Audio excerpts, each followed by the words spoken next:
This is how you destroy a narcissist's illusion without saying a word. Carl Jung. Listen closely, for you have wandered into a realm where truth bends like light through fractured glass. Here, in this hall of infinite mirrors, each surface reflects not the world as it is, but as the hungry ego demands it to be. You stand now at the threshold of a profound recognition that what you believed was love, what you mistook for connection, was merely the elaborate theater of a soul that has forgotten its own face. The narcissist moves through this labyrinth like a phantom king, ruling over a kingdom of borrowed light. Each mirror shows them not their authentic self, but the reflection of your reactions, your emotions, your very life force bent and twisted to serve their insatiable need for validation. They have become addicted to the drug of your response, dependent upon the echo of their voice, returning from the caverns of your heart. But observe more deeply, dear traveler. What masquerades as supreme confidence is merely the persona's most desperate performance. Behind that gilded mask lies not the integrated self that Jung spoke of, but a terrifying emptiness, the void where authentic being should flourish. They have made a Faustian bargain with their own shadow, trading the gold of genuine selfhood for the fool's currency of external admiration. You begin to see the tragic architecture of their existence. Every conversation becomes a stage, every interaction a mirror they position to catch their own reflection. They do not see you. They see only what you can give them, what you can reflect back, what you can sacrifice upon the altar of their projected grandiosity. Your authentic self becomes invisible, consumed by their ravenous need to be witnessed, admired, feared, or even hated. Anything but ignored, anything but left alone with the silence of their own unexamined soul. This hall of mirrors is their prison as much as it was yours, though they have forgotten they hold the key. Now you witness the most insidious alchemy, how your own sacred emotions become transmuted into the dark gold that feeds their ravenous shadow. Every word you speak in your own defense becomes a sacrificial offering, each tear a libation poured upon their altar of manufactured superiority. They have learned the vampire's art, to feast upon the very life force they provoke into being. Watch how masterfully they orchestrate this shadow feeding. Your anger becomes their validation, proof of their power to move you, to penetrate your defenses, to make you dance to their discordant symphony.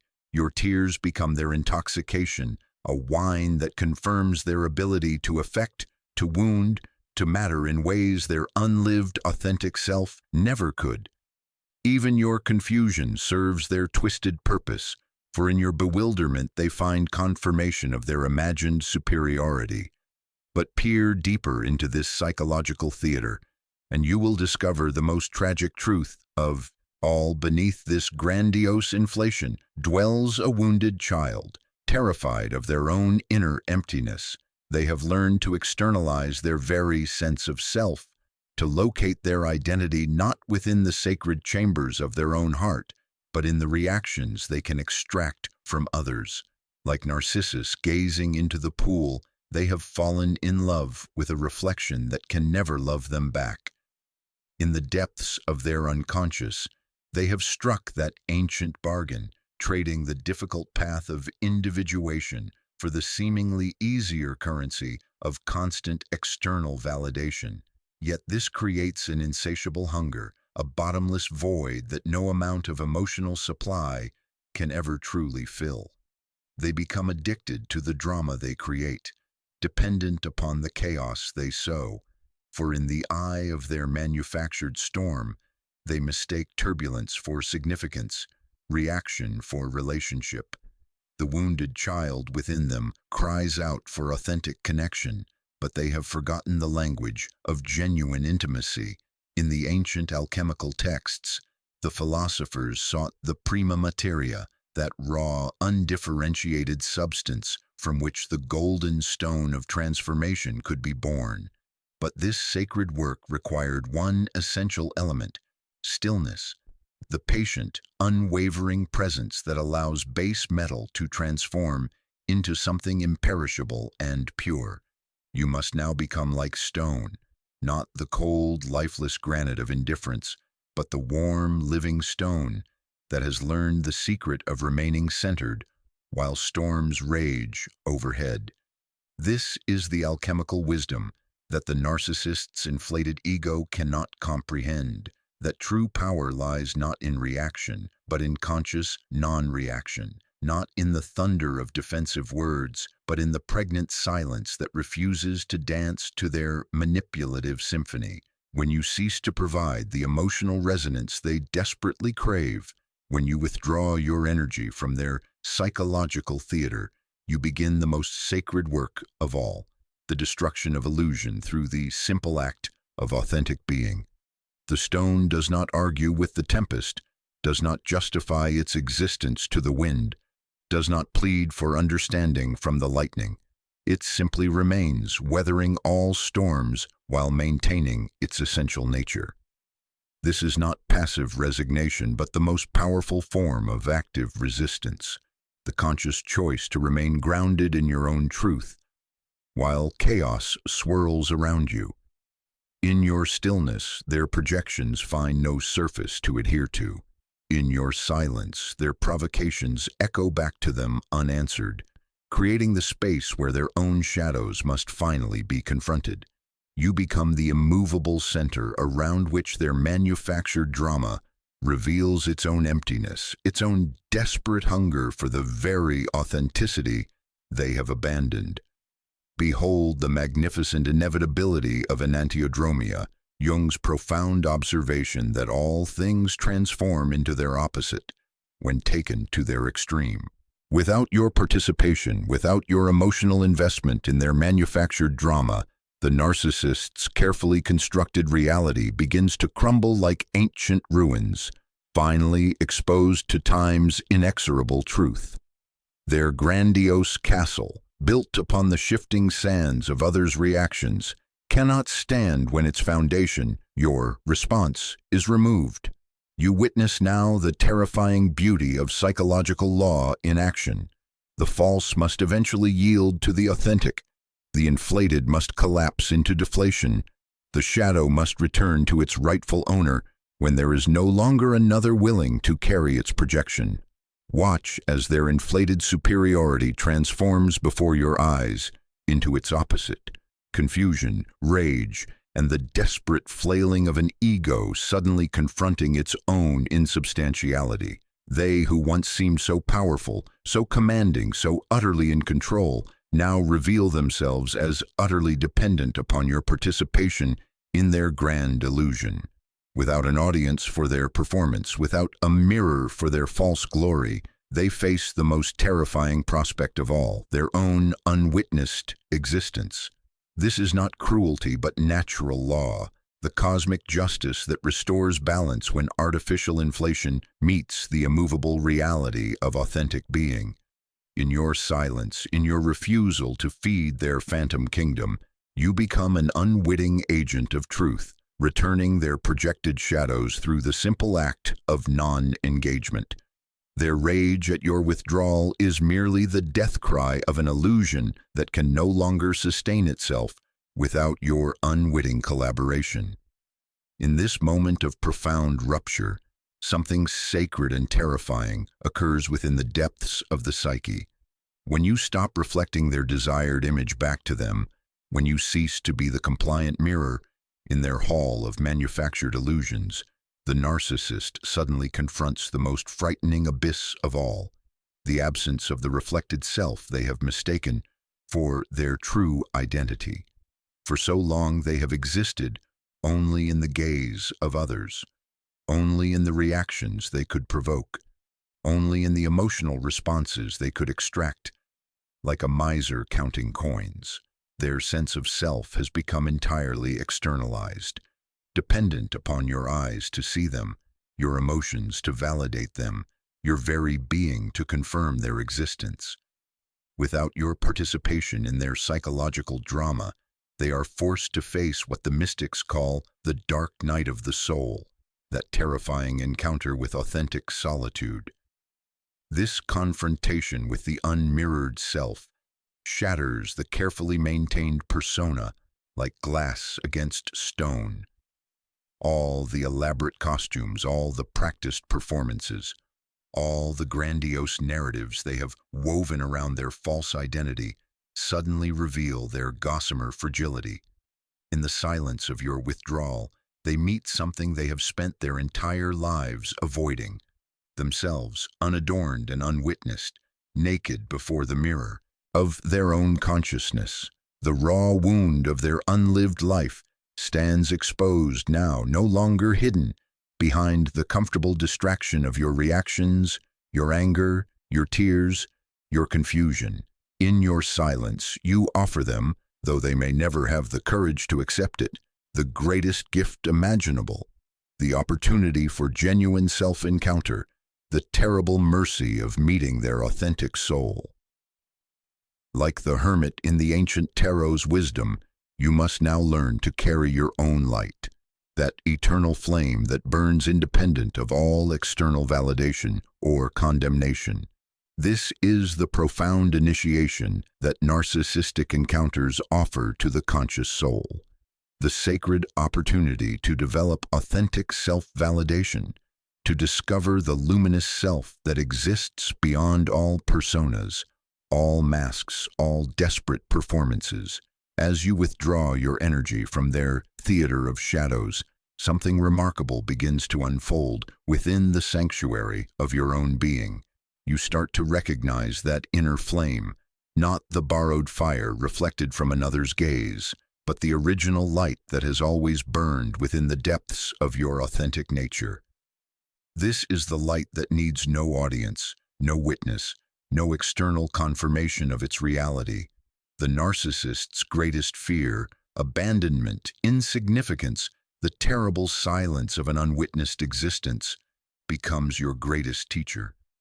In learning to be alone without being lonely, to be unseen without being diminished, to be unvalidated without being invalidated, you transcend the very wounds that trap them in their endless cycle of inflation and collapse. You begin to understand what the mystics have always known, that the kingdom of heaven lies within, that the pearl of great price is buried in the field of your own consciousness, that the philosopher's stone has always been hidden in the prima materia of your authentic being. Your lantern illuminates not just your own path, but offers a beacon for any soul courageous enough to begin their own journey home to themselves. In this solitude, you discover the paradox, that only when you learn to be complete unto yourself can you truly offer authentic connection to another. True indifference is not the cold emptiness of a heart that has forgotten how to feel, but rather the most sophisticated form of alchemical transformation, the sacred transmutation of reactive lead into the gold of conscious witnessing. When you achieve this holy indifference, you become invisible to their predatory psyche, for they can only perceive what reacts, what feeds their shadow, what participates in their unconscious drama. This is the mystic's most guarded secret, that authentic power lies not in force, but in withdrawal, not in engagement, but in conscious disengagement from the collective unconscious patterns that bind souls to repetitive suffering. Your indifference becomes a mirror of pure truth, reflecting back to them not the inflated image they desperately crave, but the stark reality of their own inner emptiness. Watch how your transformed presence affects their psychological ecosystem. Where once they could provoke storms of emotion, now they encounter the serene calm of a consciousness that observes without being drawn into the vortex. Where once they could extract the precious fuel of your reactions, now they face the terrifying silence of a soul that has learned to generate its own light. In this crucible of non-response, their false self begins its necessary dissolution, though they may rage against this alchemical process with all the fury of an ego facing its own death. Yet this rage, too, becomes merely another phenomenon to be witnessed, another shadow returning to its source in the absence of willing vessels to carry its projection. Your indifference becomes their salvation, though they may never recognize this terrible mercy. In the vast desert of your non-engagement, the narcissist wanders like a lost traveler, seeking the oasis of your reaction that once sustained their manufactured existence. But you have learned the hermit's most profound wisdom, that some souls must cross this wasteland alone to discover the hidden spring, authentic being that lies buried beneath the shifting sands of their false identity. Your silence becomes their wilderness, your absence their opportunity for genuine self-discovery, though they may initially experience it only as the torment of unwitnessed existence. This is the paradox of loving detachment. Sometimes the greatest compassion lies in refusing to enable another's unconsciousness, in allowing them to face the full consequences of their unlived life without the comfortable distraction of your emotional participation. The desert is nature's most powerful teacher, stripping away all illusions, all pretenses, all borrowed identities until only the essential remains. In this barren landscape of no response, they cannot hide behind the familiar patterns of provocation and reaction. There are no mirrors here to reflect their grandiose self-image, no emotional wells to draw from, no audience for their elaborate performances. Some may turn back, seeking new sources of supply, new mirrors for their false glory. But for those with courage enough to continue the journey inward, the desert holds its ancient promise that beyond the wasteland of the ego's death lies the oasis of authentic selfhood, the spring of living water that flows from the deep aquifer of the genuine self. In your loving withdrawal, you trust this ancient process of transformation. From the smoldering ashes of their collapsed illusion, something new may eventually rise, though this sacred transformation is neither your responsibility nor your burden to orchestrate. You have learned perhaps the most difficult lesson of conscious love, that each soul must undergo its own nigredo, its own dark night of dissolution, before the phoenix of authentic selfhood can spread its wings and soar into the light of genuine being. Your withdrawal, your refusal to participate in their shadow dance, creates the necessary conditions for their potential rebirth, the fertile emptiness in which true transformation becomes possible. Yet they may choose instead to flee this uncomfortable crucible, seeking new mirrors for their false glory, new sources of reflected validation rather than face the terrifying beauty of their own inner fire waiting to be discovered. This is the tragic freedom that consciousness grants to every human soul, the divine gift and cosmic responsibility of choosing authenticity over illusion, even when that choice demands nothing less than the ego's sacrificial death. The phoenix cannot emerge while the old form still clings to life. The butterfly cannot unfold its wings while still wrapped in the caterpillar's familiar cocoon.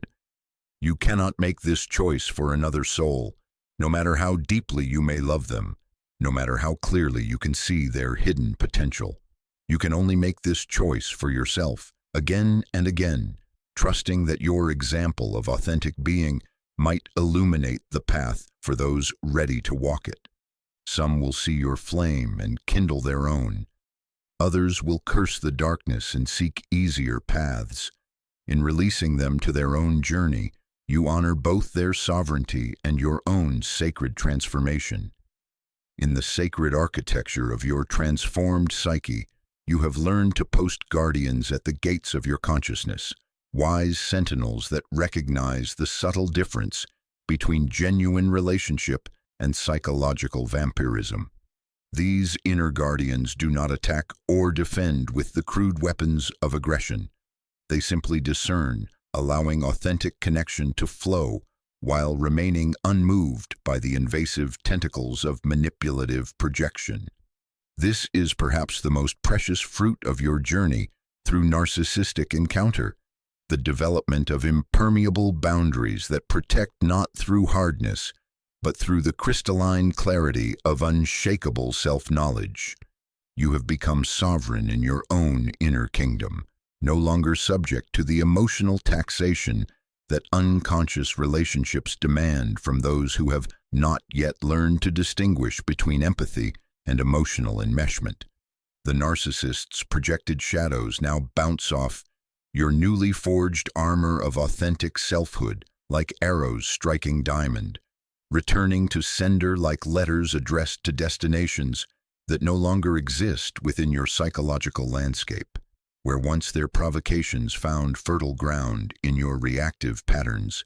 Now they encounter only the serene imperviousness of a consciousness that has learned to observe without absorbing, to witness without becoming contaminated.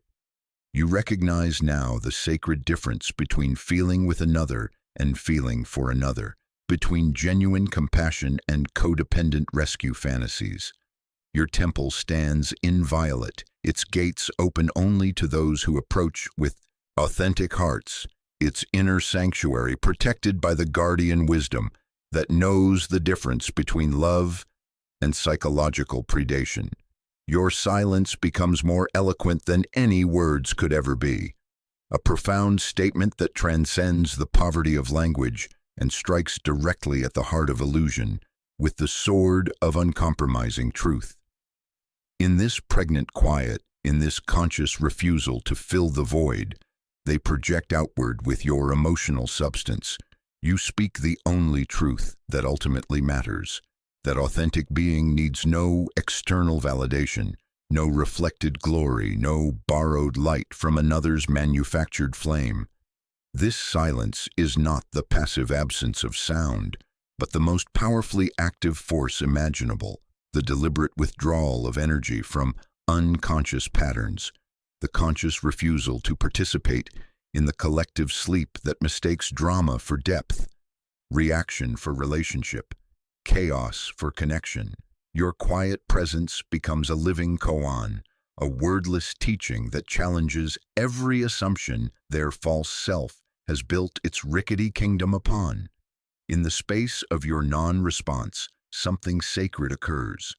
The narcissist's projections, finding no surface to adhere to, no emotional Velcro to stick to, begin to fall back to earth like leaves returning to soil. Without your participation in their psychological theater, the stage lights dim, the curtain falls, and they are left alone with the most terrifying audience of all, themselves. Your silence becomes a mirror of such perfect clarity that it can reflect only truth, only authenticity, only the naked reality of what is rather than the elaborate fiction of what the ego desperately wishes to be. In your unshakable centeredness, you become a tuning fork of consciousness, revealing by contrast the discordant notes of their unlived life.